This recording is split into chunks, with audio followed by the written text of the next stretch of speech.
Dear students, welcome to Vedanga institute for civil services. ये polity के MCQ series का 2025 के क्वेश्चंस से रिलेटेड आपके हैं। इसके पहले एक वीडियो आपका आया है, उसमें 2025 ईयर में जो क्वेश्चंस पूछे गए थे वो थे। बाकी लगभग 7 क्वेश्चंस इसमें आपके हैं जो डिस्कस करने जा रहे हैं हम लोग। तो चलिए देखते हैं क्या क्वेश्चंस हैं। इन क्वेश्चंस को लगाने के साथ साथ आप एक पेन कॉपी ले लीजिए, इसको खुद लगाने का पहले प्रयास करिए और फिर इसका आंसर समझिए। तो चलिए डिस्कस करते हैं क्या आपके क्वेश्चंस हैं। पहला अगर आप देखिएगा तो with reference to India consider the following bodies: inter state council, national security council, zonal council, अंतर्राज्यीय परिषद, राष्ट्रीय सुरक्षा परिषद, क्षेत्रीय परिषदें। इसमें से पूछा जा रहा है how many of the above were established as per the provisions of the constitution of India. उपयुक्त में से कितने भारत के संविधान के प्रावधानों के अनुसार स्थापित किए गए हैं। तो अगर आप देखिएगा तो इसमें जो ऑप्शन आपके बनाए गए हैं उसमें पहला जो ऑप्शन आपका है इंटर स्टेट काउंसिल, अंतरराज्यीय परिषद। ये आप देखिएगा कॉन्स्टिट्यूशन के आर्टिकल 263 में मेंशन किया गया है। प्रेसिडेंट ऑफ इंडिया एक अंतरराज्यीय परिषद का गठन करेंगे और इसके जो हेड होंगे वो प्राइम मिनिस्टर ऑफ इंडिया होंगे। Prime minister will preside over the meetings of the inter state council. It will include 6 union cabinet ministers, all the chief ministers of the states. तो ये अगर आप देखिएगा अंतरराज्यीय परिषद संविधान के अनुसार बनाया जाता है। राष्ट्रीय सुरक्षा परिषद, नेशनल सिक्योरिटी एजेंसी जो आपका है ये कार्यकारी संस्था है, ये संवैधानिक निकाय नहीं है। It is an executive body, ये कार्यकारी निकाय है। कार्यकारी निकाय का मतलब जैसे आप देखिएगा कि 77(3) के अंदर, आर्टिकल 77(3) के अंदर प्रेसिडेंट ऑफ इंडिया के पास पावर है कि कुछ संस्थाओं का निर्माण कर सके जो भी भारत के व्यवसाय को सुचारू रूप से बनाने के लिए आपके कुछ संस्थाओं का निर्माण कर सकते हैं। तो ये राष्ट्रपति के आदेश पे कुछ ऐसी संस्थाएं बन सकती हैं, कार्यपालिका के आदेश से ऐसी संस्थाएं बनती हैं, एग्जीक्यूटिव रिजोल्यूशन से बनती हैं, कार्यपालिका के संकल्पना से ऐसी संस्थाएं बनती हैं। ये संवैधानिक निकाय नहीं है, ना ही ये आपके कोई सांविधिक या स्टैट्यूटरी बॉडी है। ये एक्स्ट्रा कॉन्स्टिट्यूशनल, एक्स्ट्रा आपके लेजिस्लेटिव बॉडी इसको कहिएगा, ये एग्जीक्यूटिव बॉडी आपका है। ये 1988 में भारत की सुरक्षा को समझने के लिए, उनको और महत्व देने के लिए ऐसी संस्थाओं का निर्माण आपका किया गया है। क्षेत्रीय परिषद अगर आप देखिएगा तो ये जो आपके क्षेत्रीय परिषद है, जोनल काउंसिल, ये गवर्नमेंट आपके जो आप देखिएगा स्टेट रीऑर्गेनाइजेशन एक्ट, राज्य पुनर्गठन अधिनियम 1956 के अंतर्गत आपके बनाए गए हैं। तो ये क्षेत्रीय परिषद आपके हैं जो आप देखिएगा नॉर्थ, साउथ, ईस्ट, वेस्ट, तो आपके सेंट्रल, इसी तरह से north east 1971, north east council 1971 में आपका बनाया गया। तो राज्य पुनर्गठन अधिनियम के अंतर्गत आपके ये बनाया जाता है। ये सांविधिक निकाय हैं या स्टैट्यूटरी बॉडी हैं जिनको होम मिनिस्टर हेड करते हैं। This is a statutory body, सांविधिक निकाय आपका है which is headed by the home minister. ये आप देख रहे हैं। चलिए नेक्स्ट क्वेश्चन देखते हैं हम लोग। Consider the following statement regarding constitutional provision in India. Bharat में संवैधानिक प्रावधानों के संबंध में निम्नलिखित कथनों पर विचार कीजिए। पहला, the constitution of India explicitly mention situations where the governor of a state can act in his or her discretion. Bharat का संविधान उन स्थितियों का स्पष्ट रूप से उल्लेख करता है जहां किसी राज्य का राज्यपाल अपने विवेक से कार्य कर सकता है। दूसरा, president of India can on his her own reserve a bill pass by the state legislature for consideration even without it being forwarded by the governor of the concerned state. Bharat के राष्ट्रपति किसी राज्य के विधानमंडल द्वारा पारित किसी विधेयक को संबंधित राज्य के राज्यपाल द्वारा अग्रसारित किए बिना भी अपने विवेक से विचारार्थ आरक्षित कर सकता है।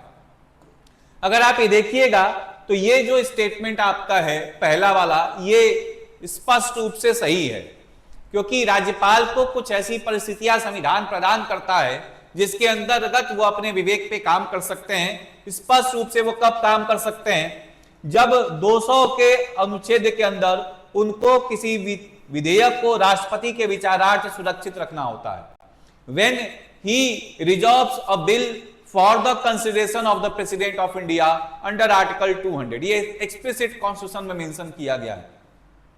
फिर 356 में भी ये बात कहा गया थी 56 में कि governor can recommend to the president of India for imposition of state emergency. राज्यपाल राष्ट्रपति को किसी राज्य में राष्ट्रपति शासन लागू करने के लिए या राज्य आपातकालीन की घोषणा करने के लिए एक आपका रिपोर्ट भेज सकता है। इसमें भी आपका है। फिर वो किसी संघ शासित प्रदेश के आपके अतिरिक्त भार अगर लिया है और वहां पे वो प्रशासक के रूप में आपके नियुक्त किया गया है राष्ट्रपति के द्वारा, तो अगर वो कोई संलग्न आपके संघ शासित प्रदेश है, जैसे वेस्ट बंगाल के आपके गवर्नर हैं, उनको आपके अंडमान निकोबार का चार्ज दे दिया गया, तो अगर ऐसा है आपका, या आपके महाराष्ट्र के गवर्नर हैं, उनको दमन एंड दीव दादर नागर हवेली का चार्ज दे दिया गया, तो जब वो किसी संघ शासित प्रदेश के प्रशासक के रूप में कार्य करते हैं तब भी उनके पास विवेक की शक्तियां हैं और इस समय वो मंत्रिमंडल के सलाह पे काम नहीं करते हैं। फिर आप देखिएगा कि ऐसे जो आपके प्रबंध हैं, इस प्रबंधों में वो अपने विवेक का उपयोग करते हैं और ये विवेक स्पष्ट रूप से संविधान में आपके लिखे गए हैं। राष्ट्रपति के लिए ऐसी परिस्थितियां नहीं बताई गई हैं। राष्ट्रपति केवल और केवल जब ऐसी परिस्थितियां जन्म लेती हैं तो उस पे अपने विवेक का उपयोग करते हैं। संविधान में स्पष्ट रूप से कोई बातें नहीं बताई गई, जैसे कि अगर प्रधानमंत्री की मृत्यु हो जाए उस समय वो अपने विवेक का उपयोग करेंगे। जब किसी राजनीतिक दल को पूर्ण बहुमत नहीं प्राप्त है, सरकार को बनाने के लिए अपने विवेक का उपयोग कर सकते हैं। आप किसी भी आपके जो आपके रूलिंग पार्टी उसके खिलाफ अविश्वास प्रस्ताव, नो कॉन्फिडेंस मोशन पास हो जाता है, तब वो अपने डिस्कशन का उपयोग कर सकते हैं। तो इन सब मामलों में पहला स्टेटमेंट आपका सही है। दूसरा, president of India can on his her own resolve a bill pass by the state legislature, स्वतः ही राष्ट्रपति किसी राज्य के विधेयक को अपने विचारार्थ सुरक्षित रख सकते हैं। ऐसा प्रबंध संविधान में नहीं है। ये तभी हो सकता है जब राज्यपाल अनुच्छेद 200 के अंदर किसी विधेयक को राष्ट्रपति के विचारार्थ सुरक्षित रखे। तो ये सेकंड स्टेटमेंट आपका गलत है, फर्स्ट स्टेटमेंट ही इसमें सही है। चलिए नेक्स्ट क्वेश्चन देखते हैं हम लोग। ये संविधान के कुछ उपबंध हैं और कहां वर्णित है उनके बारे में पूछा जा रहा है। तो आप देखिएगा, जो आपके राज्य की सार्वजनिक सेवाओं में न्यायपालिका को कार्यपालिका से अलग करना, separation of judiciary from executive in public service of the state, ये किस अनुच्छेद में बताया गया है? ये आपके डायरेक्टिव प्रिंसिपल से मैच कराने के लिए बोला जा रहा है, क्या ये सही है? दूसरा, valuing and preserving the rich heritage of our composite culture, हमारी समग्र संस्कृति की समृद्ध विरासत का मूल्यांकन और संरक्षण किया जाए, ये मौलिक कर्तव्य में आपका बताया गया है। फिर prohibition of employment of children below the age of 14 years in factories, कारखानों में 14 वर्ष से कम आयु के बच्चों के रोजगार पर प्रतिबंध, ये मौलिक अधिकार में बताया गया है। तो ये तीनों आपके जो स्टेटमेंट दिए जा रहे हैं सही मैच करवाए गए हैं। यह है आर्टिकल 50 ऑफ द कॉन्स्टिट्यूशन, जहां पे स्पष्ट रूप से बोला जा रहा है कि जो आपके कार्यपालिका है और जो आपके कार्यपालिका है और जो न्यायपालिका है, इनकी शक्तियों को दूर किया जाए, अलग अलग किया जाए। जो आपके कार्यपालिका में विधायिका की शक्तियां अंतर्निहित हैं, उनसे निकाल के विधायिका को पूर्ण रूप से सौंपा जाए। तो ये बात आप देखिएगा, सीआरपीसी 1973 में ये सारे काम आपके किए गए। तो ये डायरेक्टिव प्रिंसिपल में सही मैच है। ये मौलिक कर्तव्य में आपका है कि आपको अपने सामाजिक संस्कृति को बचा के रखना है, आपको अपने जो समृद्ध विरासत है उसको आपके बचा के रखना है। और ये आपका आर्टिकल 24 आप देखिएगा, prohibition of employment of children in आपके factories, mines and hazardous activities. तो आप देखिएगा कि बच्चों का नियोजन कारखानों, खानों और अन्य परिसंकटमय गतिविधियों में आप नहीं करा सकते। ये चाइल्ड लेबर प्रोहिबिशन एक्ट के अंदर 1986 में, बाद में इसको फिर मॉडिफाई किया गया उसके अंदर आप देखिएगा 2016 में तो ये प्रोहिबिट किया गया है कि 14 वर्ष से आयु के कम बच्चों को किसी प्रकार के नियोजन में आप नहीं लगा सकते हैं। किसी भी तरह के नियोजन में आप, कारखाने तो छोड़ दीजिए, किसी भी तरह के किसी नियोजन में आप नहीं लगा सकते। तो ये आर्टिकल 24 आपका है, सही मैच है, all the 3 are rightly matched. फिर अगला क्वेश्चन देख लीजिए, consider the following statement regarding schedule areas under the 5th schedule of Indian constitution. भारतीय संविधान की 5वीं अनुसूची के तहत अनुसूचित क्षेत्रों के संबंध में निम्नलिखित कथनों पर विचार करिए। इसमें पहला है, if an area in a state is declared as a schedule area under the 5th schedule, state government loses its executive power and a local body assumes total administration of such area। यदि एक राज्य में एक क्षेत्र को 5वीं अनुसूची के तहत अनुसूचित क्षेत्र घोषित किया जाता है तो राज्य सरकार अपनी कार्यकारी शक्ति खो देती है और एक स्थानीय निकाय ऐसे क्षेत्र का पूर्ण प्रशासन ग्रहण करता है। दूसरा स्टेटमेंट है, union government can take over total administration of such area under certain circumstances on the recommendation of the governor. कुछ परिस्थितियों में राज्यपाल की सिफारिश पर संघ सरकार ऐसे क्षेत्रों का पूर्ण प्रशासन अपने हाथ में ले सकती है। अब देखिए, जब आप ऐसे क्वेश्चंस पढ़ते हैं तो यूपीएससी आपको अगर बड़े सारे क्वेश्चंस में हिंट देती है, जहां पे एब्सोल्यूट स्टेटमेंट है, टोटल कंट्रोल हो गया, एब्सोल्यूट कंट्रोल हो गया, या ऐसा हो ही नहीं सकता, पूरी तरह से यही सही है, अगर कुछ ऐसे वाक्यों का उपयोग हो रहा है तो आप ये मान के चल सकते हैं कि ऐसे आपके स्टेटमेंट गलत हैं। जनरली गलत होते हैं, एक्सेप्शनली वो भी सही हो सकते हैं, लेकिन जनरली गलत होते हैं। यहां पे बोला जा रहा है कि अगर किसी क्षेत्र को 5वीं अनुसूची में अनुसूचित क्षेत्र घोषित किया जा रहा है, राज्य सरकार की सारी शक्तियां समाप्त हो जाएंगी कार्यकारी संबंध में, और जो लोकल बॉडी है वो टोटल एडमिनिस्ट्रेशन अपने हाथ में ले लेगा। यही स्टेटमेंट आपको पकड़ना है, यहीं से आपका आंसर निकलेगा। पूर्ण प्रशासन वो अपने हाथ में नहीं लेता, स्टेट का कंट्रोल थोड़ा बहुत रहेगा ही रहेगा। फिर यहां पे फिर बोला जा रहा है, union government can take over total administration. फिर यहां पे शब्दों में फेर बदल करके पूर्ण प्रशासन अपने हाथ में ले लेगा अगर राज्यपाल ऐसा आपका सिफारिश करता है तो। कुछ परिस्थितियों में राज्यपाल की सिफारिश पर संघ सरकार पूर्ण प्रशासन अपने हाथ में लेगा, ऐसा नहीं होता है। ये दोनों स्टेटमेंट आपके गलत हैं, तो यहाँ पे बोथ स्टेटमेंट आर रॉन्ग। यहाँ पे आप बात करिएगा, दोनों स्टेटमेंट गलत हैं। इसमें आप देखिए थोड़ा और क्या आपके डिटेल स्टेटमेंट है। According to 5th schedule of Indian constitution, executive power of a state extends to schedule areas within that state. राज्य की कार्यकारी शक्ति अनुसूचित क्षेत्रों में विस्तारित होती है। राज्य की शक्ति पूर्ण रूप से समाप्त नहीं होती है, जबकि राज्यपाल को विशेष शक्तियां दिया जाता है, विशेष विवेकाधीन शक्तियां दिया जाता है, ताकि वो कुछ जो नियम है उनमें परिवर्तन करके यहाँ के आदिवासी लोगों के हितों का संरक्षण कर सके। जैसे कि पेशा का एक्ट है, ये लोकल बॉडीज को इंपावर करता है, लेकिन यहाँ पे टोटल एडमिनिस्ट्रेशन नहीं आपके समाप्त हो जाता है। राज्य प्रशासन का यहाँ पे जो भी आपके राज्यपाल निर्धारित करेंगे उसके अनुसार प्रशासन में हस्तक्षेप रहेगा। ये बात आपको ध्यान में रखना है। दूसरा स्टेटमेंट भी गलत है। 5th schedule specifies executive power of the union extends to giving direction to the state regarding administration of schedule areas. तो 5वीं अनुसूची ये बताता है कि केंद्र सरकार आपके क्या कर सकता है, अनुसूचित जनजाति क्षेत्रों में प्रशासन के लिए दिशा निर्देश दे सकता है, लेकिन ऐसा कोई तंत्र नहीं बताया गया है जिसमें यूनियन गवर्नमेंट क्या कर सकता है, वो स्थानीय प्रशासन या जो आपके अनुसूचित जनजाति क्षेत्र के प्रशासन को पूर्ण रूप से अपने हाथ में ले सके, ऐसा नहीं है। ठीक है, ये तभी हो सकता है जब यहां पे 356 लागू हो, वो आपका कंसेप्ट यहां पे लागू नहीं हो रहा। तो ये दोनों स्टेटमेंट आपके गलत होंगे। चलिए अगला क्वेश्चन देखते हैं। With reference to India consider the following state. देखिए, अब ऐसे क्वेश्चन जो आपके होते हैं, ये क्वेश्चन जनरली आपके करंट अफेयर से रिलेटेड होते हैं। कुछ मिनिस्ट्रीज एंड डिपार्टमेंट आपके सिलेबस में मेंशन उससे पूछा जाता है। तो ये क्वेश्चंस आपके किसी करंट पर्सपेक्टिव में दिए जाते हैं।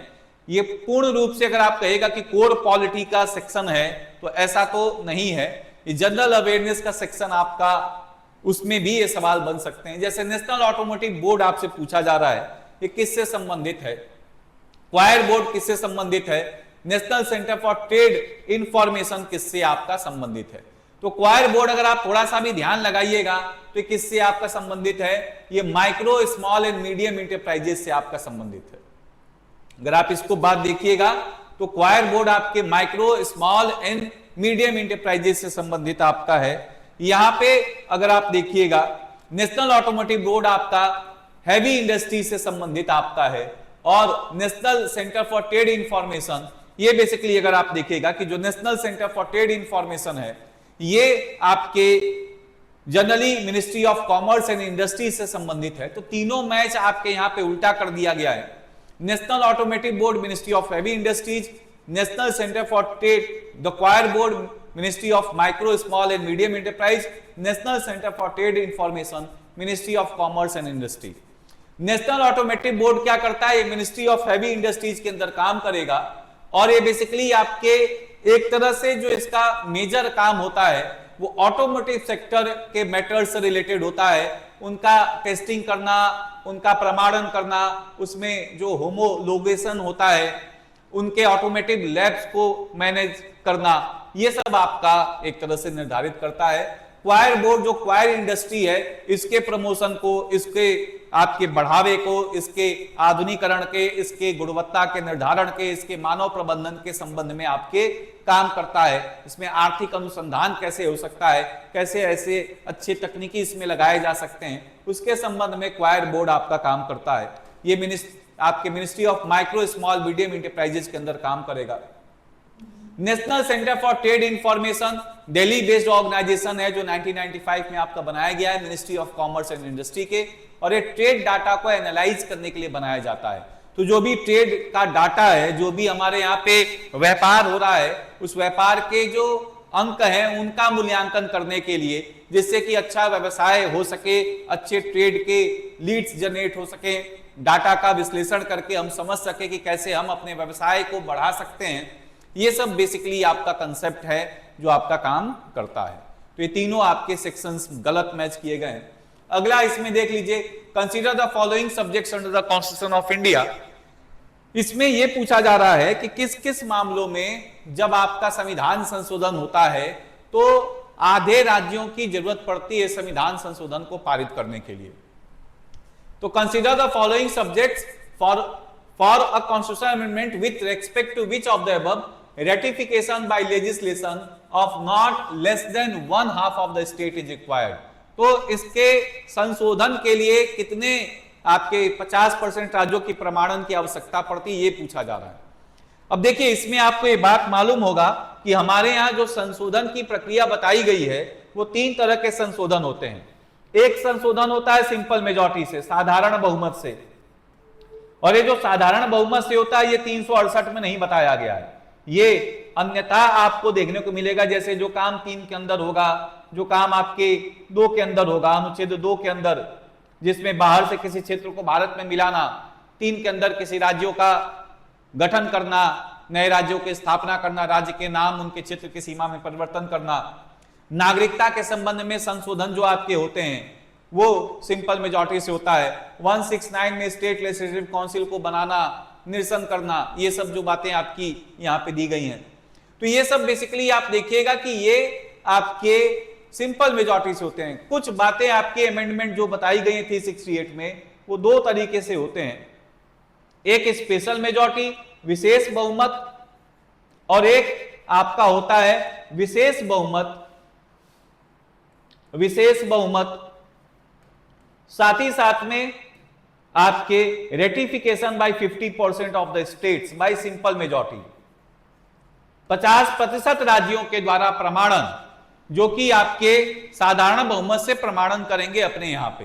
तो यहां पे जो आपका पूछा जा रहा है कि किस किस मामलों में 50% राज्यों की आवश्यकता होती है। संघ सूची में होती है, हर हाल में संघ सूची में जब आप, और ये सब मामले कौन से होते हैं जिसमें 50% राज्यों से प्रमाणन होता है, ये सब संघीय मामले होते हैं। All these are federal matters, ये सब संघीय मामले होते हैं, सब फेडरल मैटर्स आपके होते हैं।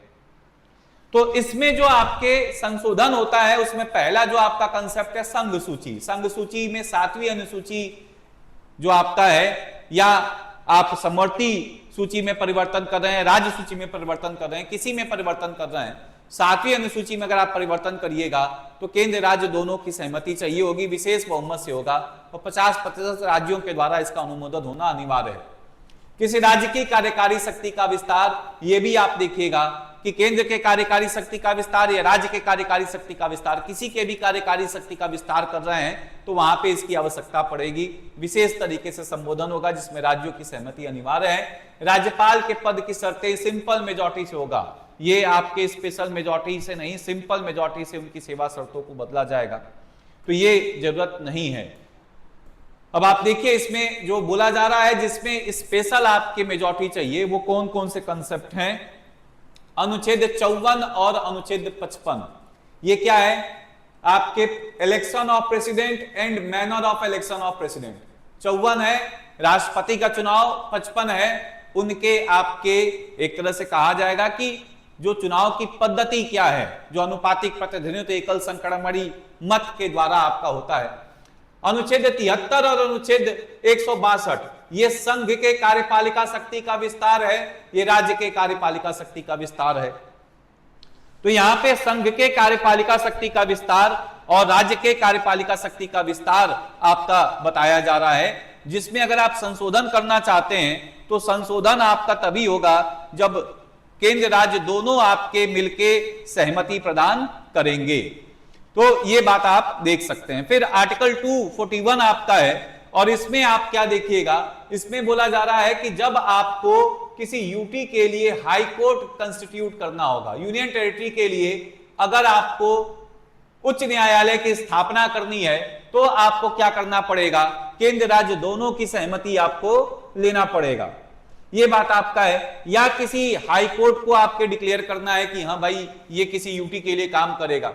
आर्टिकल 279 आपका क्या है, 279A जीएसटी काउंसिल, इसके कंपोजिशन में या इसके फंक्शंस में कोई चेंज करवाना है तो भी आपको इसके संशोधन की आवश्यकता पड़ेगी। Any of the list in 7th schedule, union list में चेंज कर रहे हैं, स्टेट लिस्ट में चेंज कर रहे हैं, कॉन्करेंट लिस्ट में चेंज कर रहे हैं। Chapter 4 of part 5, chapter 5 of part 6 और चैप्टर 1 ऑफ पार्ट 11। तो ये बात अगर आप देखिएगा कि इसमें अगर आप क्या कर रहे हैं, अगर आप सुप्रीम कोर्ट के पावर्स को बढ़ा रहे हैं, घटा रहे हैं, इसमें कोई चेंज कर रहे हैं, हाई कोर्ट के पावर्स को बढ़ा रहे हैं, घटा रहे हैं, इसमें कोई चेंज कर रहे हैं, या जो पार्ट 11 है centre state relation, centre state में अगर आप बात करिएगा तो जो पार्ट 11 आपका है कॉन्स्टिट्यूशन का, ये आर्टिकल 245 से लेके आर्टिकल 263 तक है और इसमें 245 से लेके 255 तक जो आपके आर्टिकल्स हैं ये है सेंटर स्टेट लेजिस्लेटिव रिलेशंस, ये केंद्र राज्य विधायी संबंध से संबंधित हैं। अगर इसमें कोई परिवर्तन आप करना चाहते हैं तो आपको दोनों राज्यों, केंद्र और राज्य दोनों की संशोधन की आवश्यकता पड़ेगी, दोनों से मतलब संशोधन करवाना अनिवार्य होगा। तो ये पार्ट चैप्टर 1 ऑफ पार्ट 11 और फिर अगर आप देखिएगा 255 से 256 से लेके 263 तक यहां पे आपके सेंटर स्टेट एक्जीक्यूटिव रिलेशंस की बात कही गई है। फिर यहां पे बोला जा रहा है representation of states in parliament, राज्यों का जो प्रतिनिधि है संसद में, लोकसभा में, राज्यसभा में जो राज्यों का सीटें हैं उसमें अगर आप कोई परिवर्तन करते हैं तो आपके विशेष संबोधन होगा। और 368 संविधान के संशोधन प्रक्रिया में ही परिवर्तन करना चाहते हैं, ये भी विशेष बहुमत से होगा। तो ये बात आप देख सकते हैं। इसलिए आंसर क्या होगा, 1 और 2 राज्यपाल के पद की शर्तों से कोई लेना देना नहीं है। अब अगला देख लीजिए, इसमें जो नेक्स्ट क्वेश्चन है, with reference to the government of India consider the following information, Bharat सरकार के संदर्भ में निम्नलिखित जानकारी पर विचार करें। अगेन देखिए ये कुछ ऐसे सवाल होते हैं जो कि आपके करंट में कोई मिनिस्ट्री, कोई आपके डिपार्टमेंट बहुत ज्यादा इंफॉर्मेशन में है, बहुत ज्यादा कोई काम कर रहा है या उसको लेके कोई आपके विवाद हुआ है तो वो सवाल बनने की गुंजाइश बनी रहती है। तो उसके संदर्भ में आपके हैं, क्योंकि इतने मिनिस्ट्रीज और डिपार्टमेंट हैं, सबको पढ़ना, सबको समझना आपके एक नंबर के लिए कहीं से भी आप देखिएगा कॉस्ट बेनिफिट एनालिसिस के हिसाब से ठीक नहीं है। अब आपके मिनिस्ट्री डिपार्टमेंट सिलेबस में है और उसके लिए आप भारत के 55 मंत्रालय पढ़ लें और सबका एनालिसिस कर लें, ये सलाह नहीं दिया जाएगा, ना ये बुद्धिमानी है।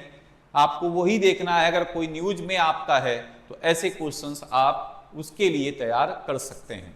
तो चलिए देखते हैं, पहला आपका है प्रवर्तन निदेशालय, संगठन आपका है इन्फोर्समेंट डायरेक्टरेट। अगर आप देखिएगा इन्फोर्समेंट डायरेक्टरेट आपका है ये, और ये जो इन्फोर्समेंट डायरेक्टरेट है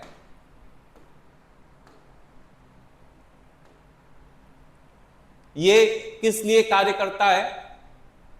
अगर आप देखिएगा डायरेक्टरेट ऑफ इन्फोर्समेंट ये लगातार न्यूज में रहता है, लगातार न्यूज में रहेगा किसी ना किसी रीजन की वजह से, क्योंकि ईडी का उपयोग गवर्नमेंट ऑफ इंडिया के द्वारा बड़े सारे मामलों में किया जाता है। तो ईडी आपका जो फरार आर्थिक अपराधी अधिनियम या भगौड़े आर्थिक अपराधी जो भाग जाते हैं देश छोड़ के, उनके संदर्भ में enforcement of fugitive of economic offenders act ये आपका काम करता है। और ये बेसिकली आपके आंतरिक सुरक्षा प्रभाग गृह मंत्रालय के अंदर है कि नहीं, ये पूछा जा रहा है। दूसरा, राजस्व खुफिया निदेशालय, सीमा शुल्क अधिनियम 1962 के प्रावधानों का प्रवर्तन।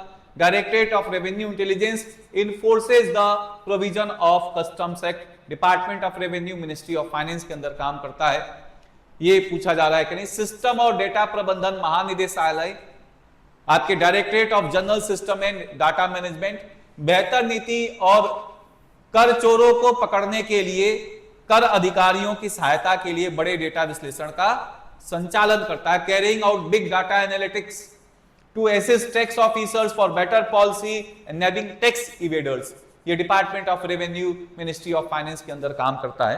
तो अब ये पूछा जा रहा है कौन सा मैच है, कौन सा मैच नहीं है। अब देखिए इसमें बात थोड़ा सा दिमाग लगाइएगा, fugitive economic offence act, offenders act है, फरार आर्थिक अपराधी अधिनियम, ये मिनिस्ट्री ऑफ होम के अंदर बोल रहा है। तो इससे थोड़ा सा अगर आप देखेंगे तो मिनिस्ट्री ऑफ होम नहीं है, ये डायरेक्टरेट ऑफ इन्फोर्समेंट जो आपका काम करता है, ये basically ministry of finance direct department of revenue के अंदर काम करता है। तो यहां पे आप देखिएगा कि डिपार्टमेंट ऑफ रेवेन्यू के अंदर ही मिनिस्ट्री ऑफ फाइनेंस के अंदर काम करता है, ये आपके मिनिस्ट्री ऑफ होम अफेयर्स के अंदर काम नहीं करता।